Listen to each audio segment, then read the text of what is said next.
there are 8 of these sutras, aphorisms.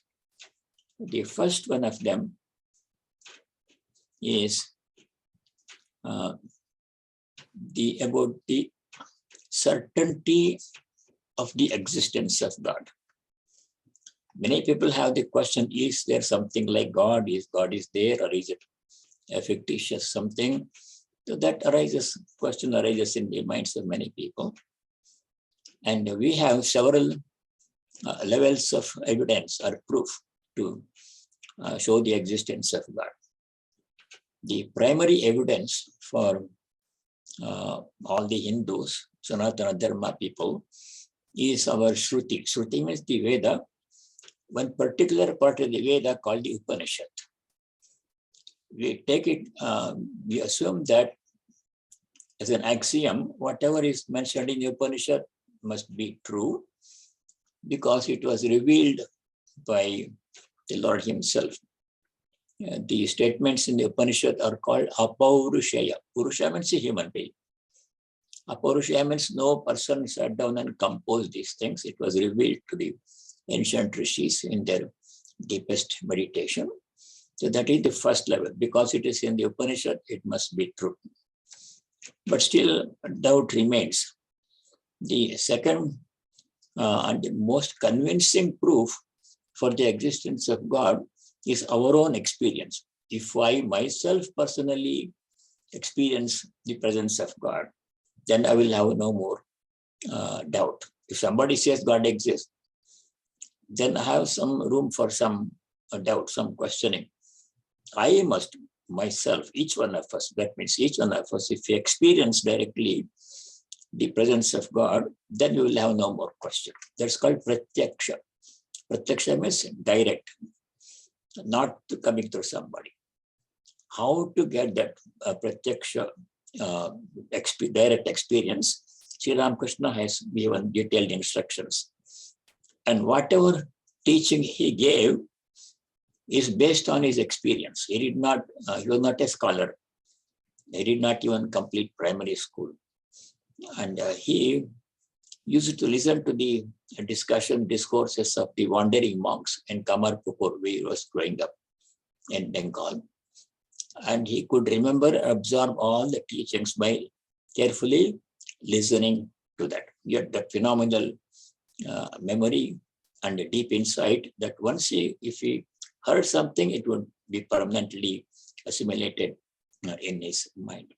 So based on his experience, not on his reading the books. He did not read several books on philosophy and gave lectures. That was not, he spoke from experience. So that itself another evidence for devotees of Sri Ramakrishna. And on several occasions, he explained his own experiences. I shall read one paragraph where he himself explains in his own words how he experienced the presence of God. So the first aphorism is Ishvara asti eva sa eva satyam. In English it means God verily, Ishvara means personal God. It can be in any form, Rama, Krishna, Shiva, Parvati, Durga, or any other aspect of God is generally called Ishvara, personal God. And each one of us can choose to worship God in our own way. So Ishvara asti eva, he definitely is. This is his statement, Sri Ramakrishna's first teaching. Sa eva satyam, sa eva, he alone is the truth. That means for something to be called true or real in Vedanta, it must satisfy 2 or 3 conditions. Something, if it is called to be real or true, satyam, it must be always present, not absent, coming and going, always present. No beginning, no end, eternal. It must be eternal. It must be changeless, should not change, increase, decrease, quality change or should not be there, constant. And it must be infinite, not limited in any way. These 3 criteria are used in Vedanta to say something is real. If you apply these 3 criteria to the world, or anything in the world, none of those three criteria are met, because world is not always, was not always present, came into existence at a certain point in time. Physicists, scientists say 13.7 billion years ago, like that. Some estimation is there, we don't know exactly. And it's not going to be there always. Even galaxies are disintegrating, disappearing into black holes and going out of existence all the time. Everything is changing. Everything is changing all the time.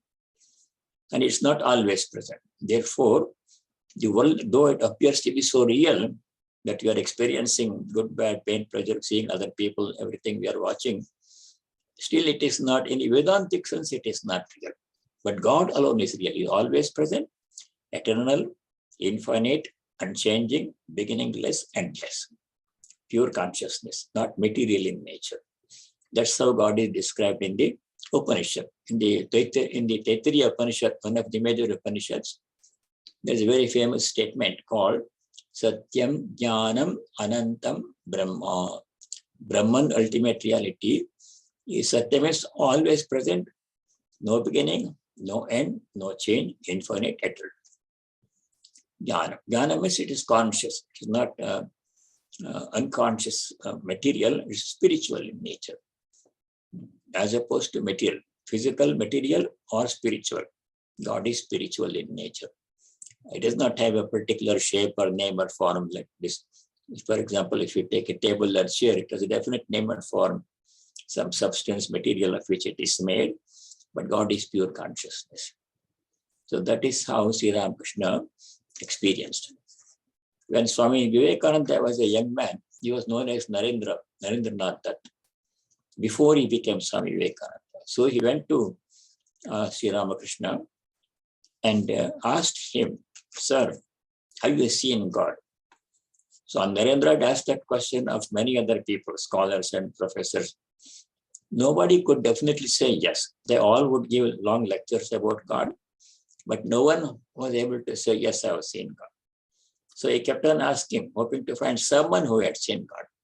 So finally, when he asked Sri Ramakrishna whether he had seen God, Sri Ramakrishna, yes, definitely said, unequivocally, emphatically, Sri Ramakrishna said, "Yes, I have seen God." One thing. Secondly, I am seeing God more vividly than I am seeing you and the world. Third thing, you too can see God. You means any one of us can see God because it is our intrinsic nature. So that is what Sri Ramakrishna said. Now I am going to read a passage from the Gospel of Sri Ramakrishna, page 345, where Sri Ramakrishna explains, of course he spoke in Bengali, but I'm reading English translation. His own experience of how he saw everything was God. After realizing God, one sees that it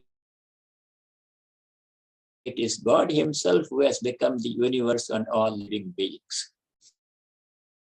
The Divine Mother revealed to me in the Kali temple that it was she who had become everything. She showed me that everything was full of consciousness.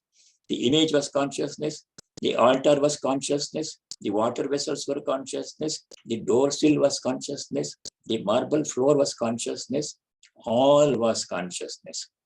I found everything inside the room soaked, as it were, in bliss, the bliss of Sachidananda. I saw a wicked man in front of the Kali temple, but in him also I saw the power of the Divine Mother vibrating. That was why I fed the cat with the food that was to be offered to the Divine Mother. I clearly perceived that the Divine Mother herself had become everything, even the cat. When he was doing this puja, he was a priest for some time in the Kali temple, the Dakshineshwar Kali temple. During that puja, he had this mystic experience. And at that time, a cat entered the sanctum, the puja room.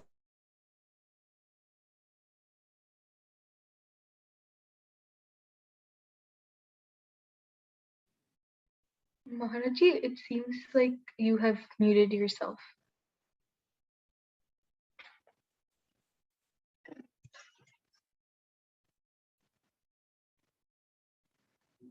I cannot hear you. We cannot hear you, Maharaji.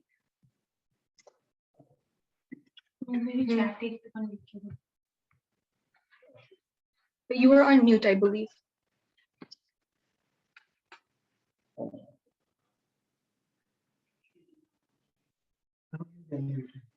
No, he is unmuted. No, it's showing. No, it's the thing. Okay. Yes. Computer does strange things. So that's how he experienced many days. Almost every day he saw the divine presence in all and everything, in himself and everybody else also. And all of that he spoke on the basis of his personal direct experience, not on based upon reading some books and philosophical works, etc. That was, it'll come again in the subsequent teachings. That was the first thing that he said. God is definitely present and everybody can experience the presence of God. God is present in all and everything without any exception. Even in the most wicked person who does not believe in the existence of God, God is present, only he is not aware of it. A person's awareness or belief does not alter God's presence, it is true. Whether we believe it in it or not, or accept it or not, his presence is a given, is constant, just the truth. So that is spoke from experience. Then the second aphorism,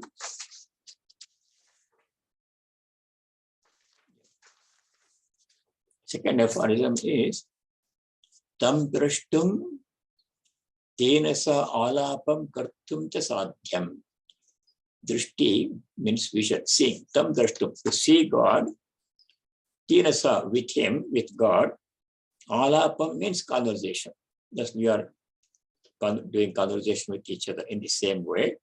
Alapam kartum cha sadhyam. It is possible for everyone without exception to see God and to have direct communication with God. It's not easy, not in the same time. Some people have to do work very long, a lot of spiritual practice. Some are in advanced stage of their spiritual life, they can achieve that goal quickly. But everybody is entitled to everyone it is possible to see God. That was his declaration. Then the question comes, if God is present in all and everything unconditionally, then why don't we see God? Swami Vivekananda famously said, each soul is potentially divine. That means potentially are all divine. God himself has become the whole universe and everything, as Sri Ramakrishna saw in his vision. Then why are we not able to see God? The answer is, divine presence is within us, and our sense organs are here outside, eyes and ears and other sense organs. In between comes the mind. Ordinarily, a person's mind acts as a shield, as a wall, and prevents us from seeing the divine presence within us. Why should the mind prevent us? Because the mind is made up of innumerable impressions, good and bad, gathered over a long period of time, including this time and previous lifetimes. Those impressions, not all of them are good, not all of them are bad. As human beings, we have done some very good impression, very good deeds. Some good impressions are there, that's why we are born as human beings. And some of them are not so good because of greed, anger, jealousy. We have done some wrong choices in the previous life and this life. So they are the impurities that prevent us from experiencing God's presence within us all. We should all, and it is our birthright because we are that divine. So he said in a second aphorisms, it is possible to see him. Tam drashtum sadhyam. To know him, jnatam, to know God intimately, is it possible? Even to talk with him, alapam kartum cha sadhyam. Now this he was able to say based on his own experience on a daily basis. Sri Ramakrishna was able to talk to the Divine Mother as we are talking to each other. I give 2 examples. There was a very great Advaitic saint called Totapuri, and he was a wandering monk, not staying in any place for more than three days. He came to Dakshineshwar, where Sri Ramakrishna was staying. So Totapuri came in a boat, got down from the boat, and he saw this young person. Sri Ramakrishna was a young person at that time. He was sitting on the stone steps of the river, absorbed in deep thought.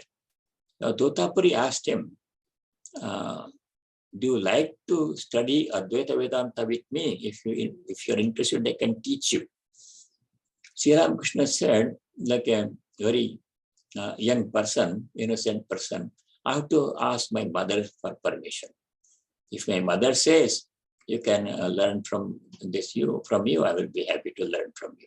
So I will ask my mother. He got up and went towards the temple. Totapuri could not understand. He is a grown-up man. Why should he ask his mother? He did not know. Totapuri did not know what Sri Ramakrishna meant by mother. The mother was the Divine Mother Kali in the temple.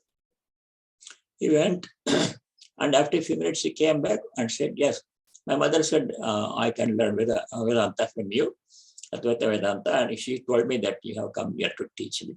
So that's how he was able to converse with God as if we are talking with each other. Another example I can give. Every day it happened. When he was terminally sick with throat cancer, he could not eat anything. So his disciples, Swami Vivekananda and other disciples, Swami Brahmananda, Premananda, although they were serving him, they told him, they requested Sri Ramakrishna to go and pray to the Divine Mother, Kali, Bhuvaneshwari, in the temple, to allow him to eat something. He could not eat anything because of cancer. So he said, I don't want to ask the Divine Mother to make me able to eat food. Whatever she wills, that will happen. He always went by the will of God, would not ask for any change. But the devotees persisted. Why don't you once go and ask for our sake that she should allow you to eat some food so we can have better health. You can have better health. So he went to the mother, came back after some time, and he told the disciples, I asked the mother to let me eat something. You know what she said? She said, are you not eating through so many different modes already? So that means whoever is eating, God himself is eating through all the mouths. We're all our bodies are residences of God. This clearly explained in the Gita, Bhagavad Gita, chapter 15. Whoever eats whatever, the Lord himself is the recipient of that food present in our body. So is it not enough? What do you want to eat with another mouth? Are you not already eating with so many different mouths? Mother said.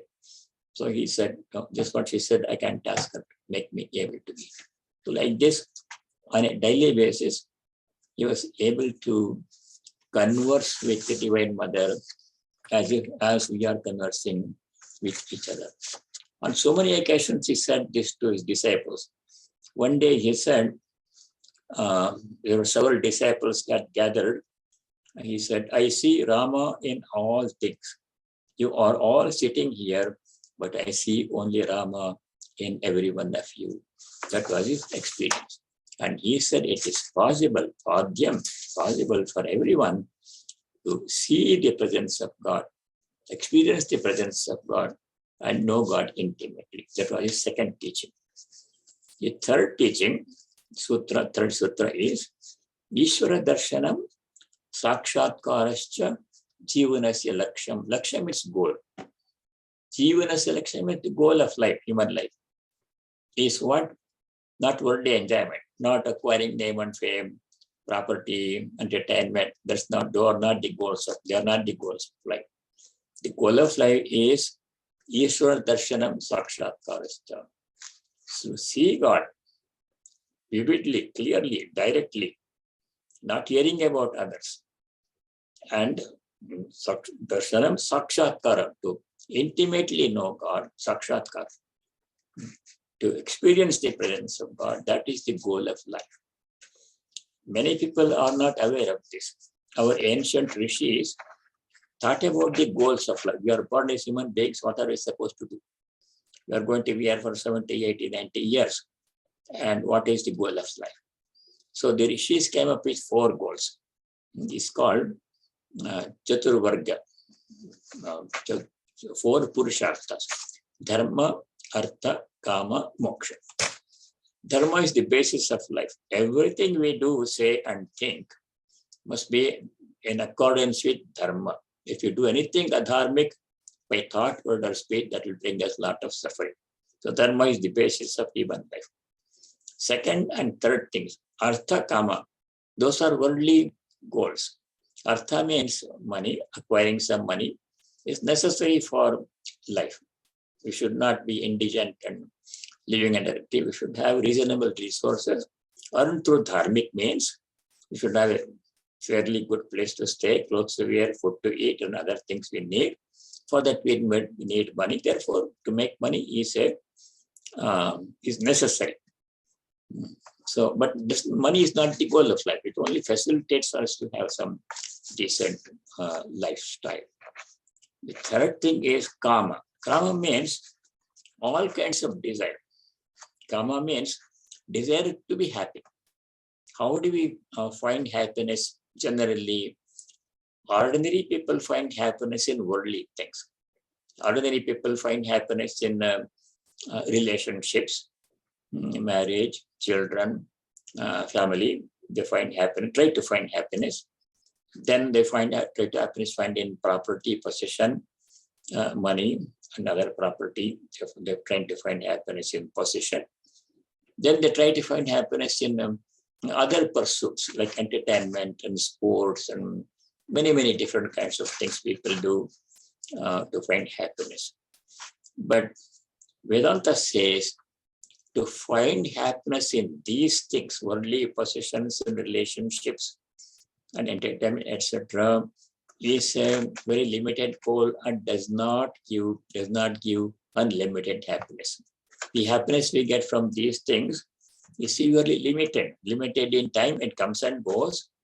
It's not always there, and it's highly conditional.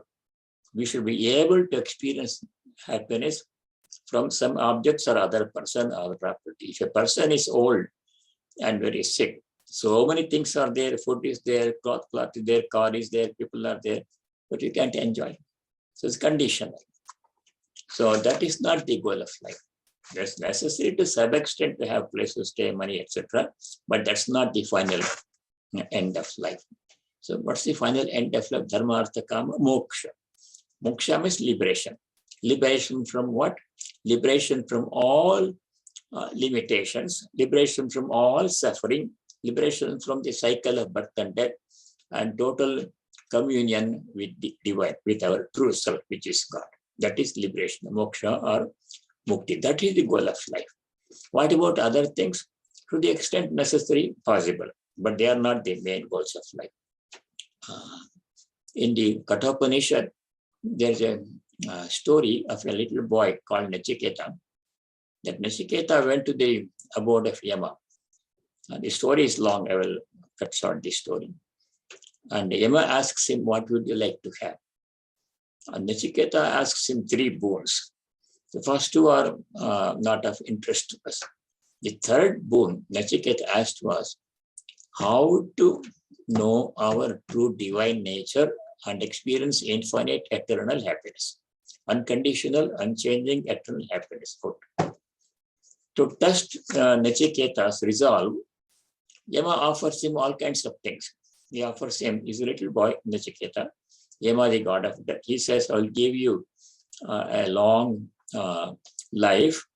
I'll give you a large kingdom, queen and horses and chariots and treasury and money and you dance and music, everything. I'll give you chariots and everything.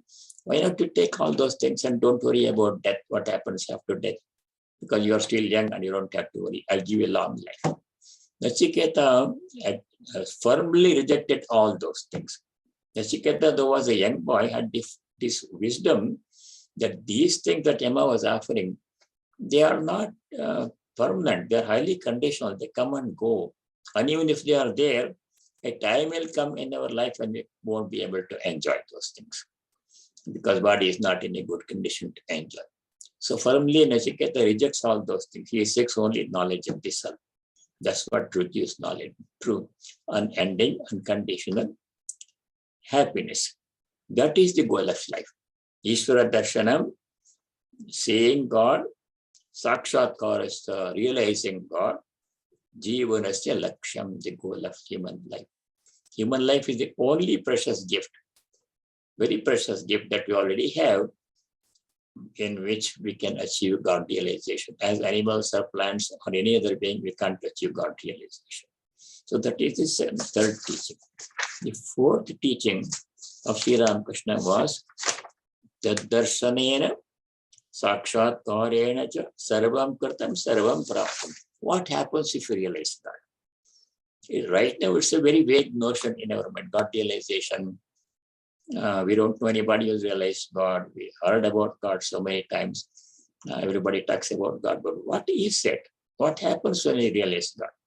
To some extent, it can't be described in words, but to some extent, Sri Ramakrishna explains that one. Taddarshanena, by seeing God, Sakshatkarana, by realizing God, making God real experience. Now it is only a vague idea. God is there in the heaven. We pray to Him, He will give us good things. This kind of notion we have. That's not real knowledge.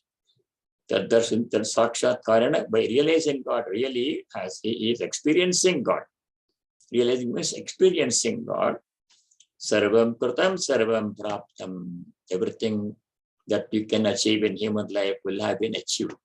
There is no other greater goal that human beings can achieve than God realization. Everything that people achieve, such as being the head of a company or a country, power, position, fame, name, wealth, property, sensory enjoyment, they all pale into insignificant, nothing compared to the joy, ananda that we get by God realization. Because God is Satchidananda, infinite bliss, indescribable, infinite bliss, cannot be quantified. Can't compare it with any pleasure that we can have in the world. Incomparable.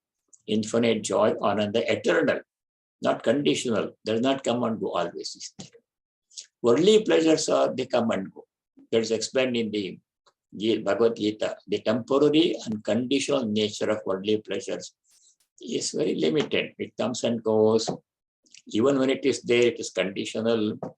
If I have to find love in a relationship, that other person should also reciprocate my love and love me back. It cannot be one way. It's conditional. But other person will change. I also may change. So two people say to each other, they're very sincere. I love you, I can't live without you. That's how the relationship starts. But after some time, changes will come. People change, their attitudes change, their interests change. Somebody does something with the other person, does not like something happens, and then there is no I love you anymore. they fight with each other and seek separation. That is the nature of worldly happiness. But not so God realization. It is eternal, infinite, unconditional, and intrinsic, not depends upon something extrinsic. Does not depend on having property, does not depend on the condition of the body, does not depend upon other people reciprocating our love. Unconditionally, intrinsically, eternally, one can find infinite, indescribable happiness. These are described in the Upanishads, but since you don't have much time, I will go to the next. Before I go to the next instruction, even heaven is a temporary experience. People believe that if they go to heaven, Swarga, they'll be very happy there. No problem. Don't have to go to work and make money. You'll be enjoying all the time. That is also not a permanent experience. Bhagavad Gita explains in the 9th chapter the very temporary nature of heaven. As long as your punya, stock of punya is there, you will enjoy. And when the punya is exhausted, we'll come back to human life and start it from square one. Going to heaven is like going on a cruise, holiday cruise. Depends upon how much money you give. You can go on a 3-day weekend cruise to Caribbean. They'll stop in some ports and you can go do shopping. There'll be all kinds of ethnic food available. 24-hour food court is there, and dancing and music and tennis and magic show. All kinds of things are there. Don't have to work for 3 days. After 3 days, come back and get back to work next day. So that's the nature of heaven, temporary nature. So that is not the goal of life. So God realization brings the highest joy that nothing else can bring. That was the 4th aphorism. 5th sutra is Tadartham Guruna Bhavitavyam. Here comes the important concept of Guru. In our Sanatana Dharma Hindu tradition, we give great importance to the role of a Guru in spiritual life. Other traditions like Christianity and Islam, I don't know much about them, but they don't have the same concept of Guru, importance of Guru in spiritual life. They have to some extent, but in our tradition, Guru plays a very important part. Because there are so many different paths to reach the same goal in Sanatana Dharma. In other faiths, only one path. Worship Jesus Christ. If you don't worship Jesus Christ, accept him as God, then you'll go to hell. There's no choice. But we don't say like that. You can worship God in any infinite number of forms. God has infinite number of forms. Anantarupa, Anantarupini. Any form you can worship God. You will get the same goal. So which path to path? Bhakti Yoga is there, worshiping personal God with devotion. There's Jnana Yoga, inquiring the nature of self. I'm not the body, I'm not the mind, I'm the Atman. There's a difficult path. There's Karma Yoga. There's Raja Yoga, path of meditation. So many different paths are there. Goal is the same. Just like going from place A to B, there's so many different ways to go from place A to B. Which path you to take? The goal is the same. So there the role of a Guru comes into play. The Guru guides us, knowing our spiritual tendencies and abilities or potential. A Sadguru teaches us which way to path and how to avoid pitfalls in spiritual life. That's the role of the Guru. In the Upanishads and other scriptures, the qualifications of a Guru and the role of a Guru are described in great detail. We don't have so much time to go through all of them, but a human Guru is necessary. Sri Ramakrishna said again and again that God himself comes in the form of a human Guru to lead us to the ultimate goal. God is teaching us through the whole of nature.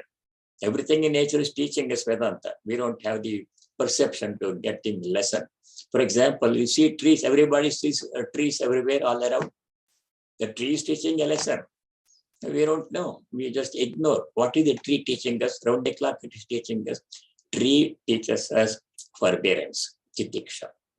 This all in the Bhagavata and other scriptures. The tree is teaching us how to stand firm and unaffected by all the changes that happen all the time. Rain or shine, snow or wind, all the leaves fall away and fall, air, tree, but tree stands there, giving its products all the time. Even if people kill and cut off a branch of tree to other branches, it continues to give its products, shade and timber and fruits, whatever it is. So that message of forbearance is being taught to us around the clock by the tree, but we don't get the message. We see the tree and we don't get the message. That's why human Guru is necessary. Because human Guru communicates in a language which we can understand. That is why Sri Ramakrishna said, Guru is necessary. When to seek the Guru? What's the proper time to seek the Guru? And how we should treat the Guru? They're all described in the Gita and other scriptures, but we will not have time to go through them. Some other time you can study them. The 6th sutra is Kama Kanchana Tyagaha Pradhanam Sadhanam. Oh, before I leave the topic of Guru, Sri Ramakrishna himself had 4 or 5 Gurus, including a lady Guru. We don't think of ladies being a Guru, but they have as much right or more qualified actually to be a Guru than other Gurus. He had a lady Guru, very Brahmani, and he had a Guru Totapari who taught him Vedanta, and he had a Guru who taught him Christianity, And he had another guru who taught him Islam. He has accepted so many gurus. Most saints have had gurus. Only to my limited knowledge, only two people didn't have any gurus. One is Buddha, one is Ramana Maharshi, Buddha and Ramana Maharshi. They didn't seek any guru, but they got knowledge from within, from meditation. So guru is necessary. Sixth aphorism, Kama Kamanchana Tyagaha Pradhanam Sadhanam. Kama means all kinds of desire, not only physical sensory desire for money, wealth, and fame, and all those things. That is Kama. And Kanchana means gold, literally. Gold means desire for money and wealth. These two things are the greatest obstructions to in spiritual life. Kama is okay. That's why in the Hindu system, we have the institution of marriage, 4 stages of life: Brahmacharya, Grihasthashrama, Vanaprastha-ashrama, Sannyasashrama. Grihasthashrama is the time when a person can enjoy the pleasures of life in a dharmic way, not out of marriage. All enjoyment must be within the framework of knowledge with total fidelity, faithfulness. That is allowed, is common. It's human urge. We have to satisfy that, but in a dharmic way, not breaking the rule of dharma. It's allowed. But those are limited, they give limited happiness, as you have seen before. Kama Krodha. Lobha is the third one. Lobha means greed for more money. Greed is the opposite of contentment. If a person has, say a person makes $75,000 a year, a small family, 2-3 kids, and he is happy. There's enough money to pay bills and a little bit saving also, $75,000-$80,000 he makes, and it's managing. He's happy, contented. The tripti is the tripti, santosha means contentment is there. Another man makes $1 million a year, and he's unhappy because he wants more. More than what he has, he wants more. There is no contentment. Greed is there. That greed makes a person unhappy, lands him in a great deal of trouble. People die out of greed. There's a very famous story written by Tolstoy, Russian author. That story was in my high school textbook 70 some years ago. Everything I read in high school is forgotten. And then I remember the story stuck in my mind. I can remember the story even today. I gave a Sunday talk on that. Greed can kill a person. So many, if you open newspaper or TV news, so much crime news is there. Burglary and murder and rape and all these things. So much crime news is there in news. If you analyze all of those crimes without exception, every one of the crimes people do can be traced to one of these 3 things. Kama, Krodha, Lobha. Some combination of these 3 things. The war that is going on in Europe is because of greed for power. Ordinary people do, if somebody does shoplifting, small crime, it's because of greed, because of he wants to get some money for nothing. Small crime, small time crime. But big time crime like wars, all of these things can be traced because of 3 basic reasons. They are called Kama, Krodha, Lobha. In the 16th chapter of the Gita, this is described in great detail. We will have to study it some other time. Sri Ramakrishna said, if you conquer 2 of them, Kama and greed for money, and lust for enjoyment, to non-adharmic ways. And dharmic enjoyment is allowed for human beings. Through adharmic ways, uncontrolled desire, doing all kinds of wrong things to fulfill desire, that is Kama, that will destroy a person. So Sri Ramakrishna focused on those 2 things. These are the 2 main obstructions to God realization, Kamini Kanchana. The term is often misunderstood. Kamini means lady, woman.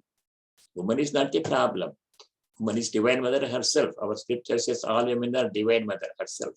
In Chandi, it's mentioned there. But people look upon women in the wrong attitude and as object of pleasure. That's the problem. Men look upon women as object of pleasure, and some women also very same thing. That is where the wrong attitude is what causes problem. Otherwise, women are glorious. They are human, divine mother herself. So Sri Ramakrishna said, if you control kama kachana, lust and greed, end of all problems, and it paves the way for God realization. Those are the two obstructions to God realization. He gave a lot of instructions on how to conquer kamini kachana, kama and lust and greed.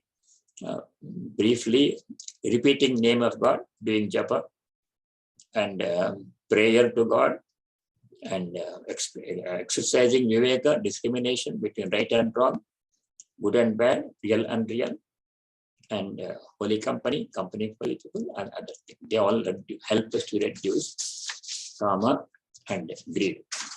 Then we go to 7th sutra. It's only 2 words are there, satyam cha, truthfulness. Sri Ramakrishna gave great importance to the practice of truthfulness.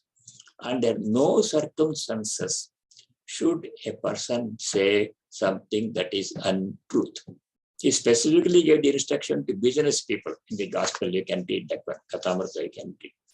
Even business people should not resort to untruth to make more profit. In a truthful way, dharmic way, you make money, you find business. With whatever you get, with that be happy, be contented. Doing immoral things, earning money in immoral ways, doing adharmic things, that will land us in great trouble. So he said, always follow truthfulness. In the Upanishad, much writing has been there about truthfulness. In the Taittiriya Upanishad, the story of a Gurukula. Gurukula means in ancient times, there was forest academies. Some boys used to stay in the teacher's home as family members. The teacher would teach them, the teacher's wife would take care of the boys, give them food and other things, and they would learn lessons. So when the batch of students finished their studies, one batch of students, and were able to leave the teacher's house to pursue their life, the teacher gives valedictory instructions, final instructions. Many instructions he gives on how to lead a life as a householder or as other non-householder also. The very first instruction the Upanishad says is Satyam Vada, always speak the truth. Sri Ramakrishna meticulously followed this to the letter. One day he said that he will go to Jyoti Malik's house. Jyoti Malik was a devotee very close, living close to Dakshineshwar, where Sri Ramakrishna was living. During the day, he said, I will go to Jyoti Malik's house. But he could not go. So many other things came, visitors came, and almost midnight came. He could not go, but it was in my mind, in his mind. I told I will go to Jyoti Malik's house, but so far I have not gone. The day is almost ending. I must fulfill my word. So he went at midnight, before midnight, he went to Jyoti Malik's house nearby, put one step into Jyoti Malik's property. Technically, he went to Jyoti Malik's house. He didn't want to disturb anybody in the family because everybody was sleeping at midnight. That's how particular he was. If he says something that he will do, he must do it at all costs. Truth must be spoken always. So truthfulness, there's a lot of literature on importance of truthfulness and stories and everything in the Upanishads and Puranas and other things, but we'll now time to go through. Now we go to the last instruction, 8th sutra. Vyakulatayevapi Ishvara Sakshatkaraha Sadhya. There's an alternative one instruction which you can follow, which brings realization. What is that one? Vyakulata. It's a Sanskrit word. In Bengali also use Vyakulata. Vyakulata means intense yearning to do something. Here, intense yearning must be there, longing must be there to see God. If it is mild or moderate, it will take a long time. Something that you must do. All other things will take second priority. I want to do. Some people who are in a, say, law program or medical program, to them, they must finish the degree, no matter how difficult it is. They study all night and they forego all convenience and comforts and no TV, no party. They must finish the degree at all costs. That kind of determination must be there to realize God, Vyakulata. Sri Ramakrishna himself had the intense Vyakulata. During his sadhana days in Dakshineshwar, at the end of every day, and towards the evening, he would roll on the ground, crying with tears in his eyes. Oh, Divine Mother, one more day has gone in my life in vain, wasted. I have not seen you, you have not revealed yourself to me. When will you will reveal yourself to me? Like that, he would cry with tears. Mother, mother, like that. Other people did not know. They thought he has gone mad, crying, mother, mother. They didn't know what he meant by mother. That kind of intense Vyakulata we should develop. There's a lot more information on this Vyakulata, but I will stop here. Once Sri Ramakrishna said, the intensity of love a mother has for the little baby, her baby.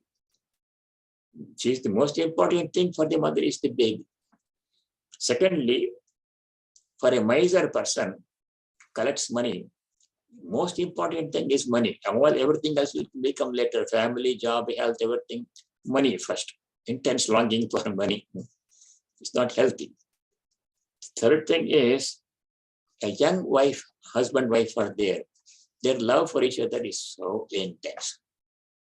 Some years then things will change. That's a different matter. But when they are married, young people, intense love for each other.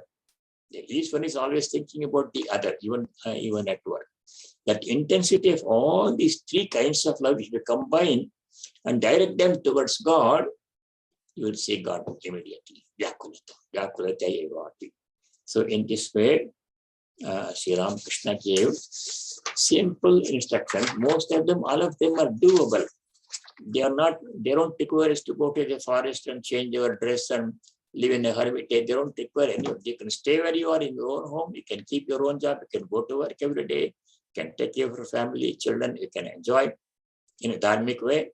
But still you can do God realization by constantly repeating God's name, doing all work as worship of God, offering everything to Him, not being selfish, and controlling kama, krodha, lobha, lust, anger, and greed. In this way, and repeating God's name, we can all realize God. It is a doable objective.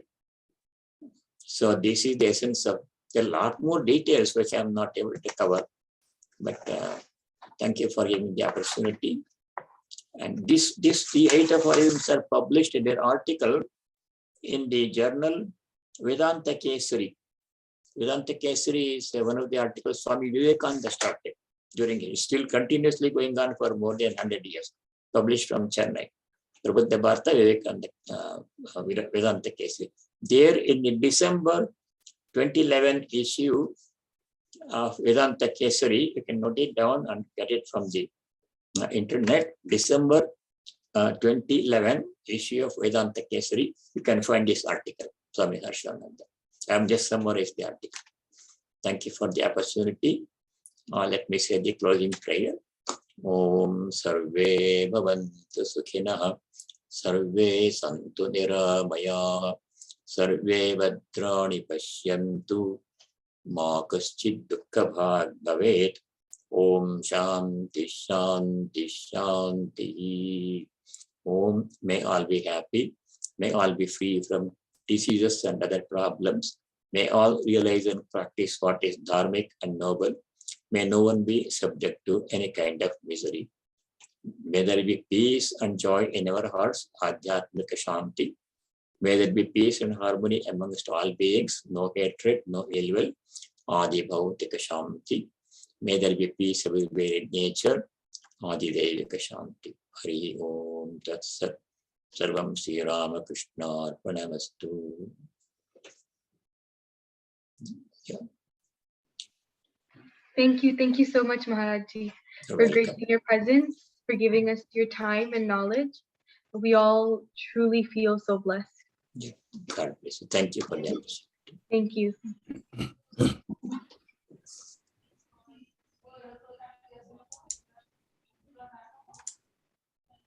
Shall we continue with the lecture?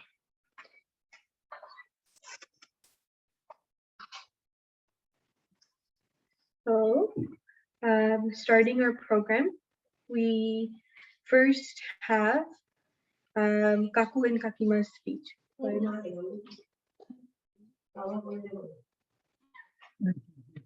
কিছু বলবে?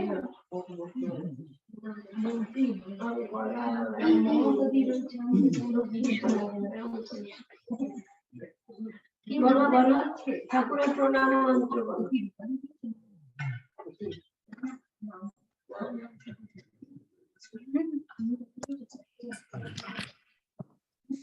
One more thing before I leave. One more thing. On behalf of Swami Atmagyananji and myself, I invite all of you to come and visit our center. It's not that far driving distance. Whenever possible, please come and visit our center. Thank you very much. Swamiji, pranam. We are, so probably many of us, they don't know. So you want to introduce a little bit of Swamiji, where he's from, and we can go there. Who knows better? Okay. So some. So Swamiji is from Washington DC, and is long time here. And Swamiji, in Charlotte, we are doing this small event. Sometimes we do that. We are doing almost 5 years. You have a Vedanta study circle group? Yes. And here most of the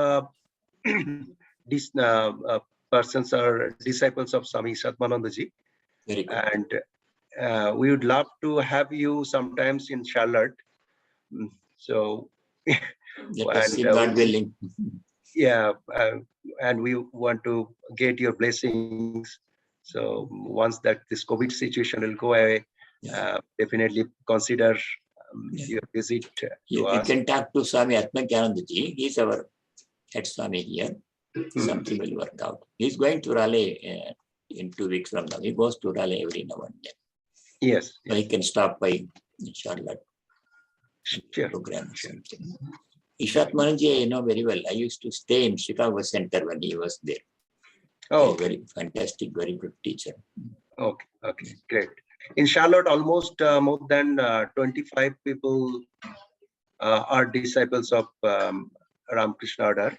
Very good. So, yeah, we maybe in near future we'll be having some kind of permanent that's place how all Vedanta Society started a small group in the beginning. Yeah. And then gradually it grows to keep doing this. Yeah. We need your blessing and Thakur's blessings on that. Thakur's blessings. Yeah. Dhanavad. And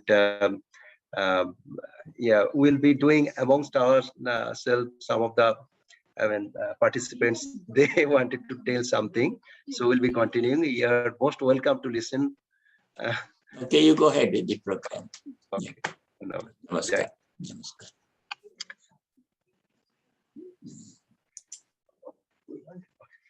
Okay, that works.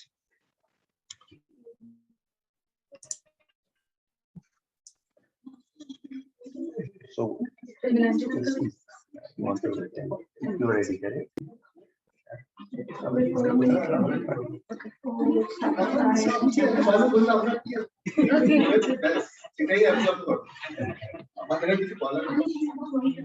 Actually, Swamiji has dropped the call.